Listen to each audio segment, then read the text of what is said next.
Got everybody? All right, well, good afternoon, everybody. Thank you for joining us here today. Today's a really important day. We have the opportunity before us to answer the mandate given to us by the American people who respect banning stock trading in Congress, and we should not waste time. I want to start off by saying how much I appreciate this bipartisan group of members. We've been meeting regularly over the last however many months, frankly, maybe years, trying to work to get consensus.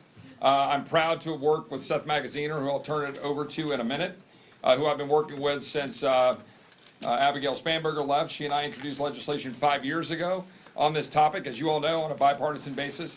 And we've been trying to move this along. That bill, the trust in Congress, the original Trust Act, has a significant number of co-sponsors. But what we've decided to do is take the multiple bills that are represented by folks on this dais, bring it together into one bill, and speak with one united bipartisan voice that it is time for Congress to act. It is time for the leadership of Congress on both sides of the aisle to do what the American people have been demanding, which is to end day trading by members of Congress. They do not send us here to enrich ourselves while we are voting on the issues. They send us here to fix and address, and then have members who are trading stocks on the very issues they're supposed to be voting on an objective basis for the benefit of the American people. So we're going to have filed today, we have just filed, a bill that we're calling the Restore Trust in Congress Act.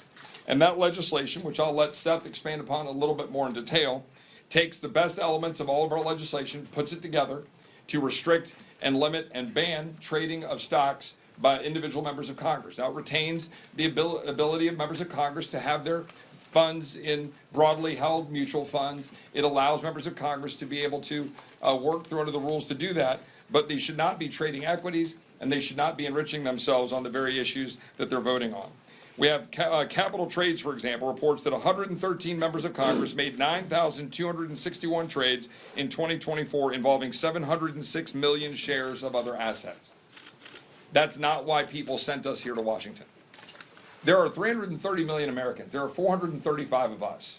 If you want to day trade, leave Congress. It's that simple. If you come up here with the trust of the American people, do your job, vote to deliver for the American people. I would note that Speaker Johnson has said that he supports banning trading of stocks among members of Congress. I would note that President Trump has said he supports it. I would note that Secretary Besant has said that he supports it.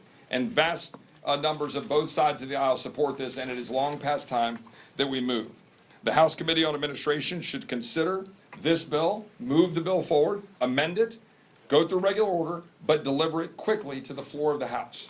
But we're going to get a vote on this. This is a non-debatable proposition. We're going to get a vote on this.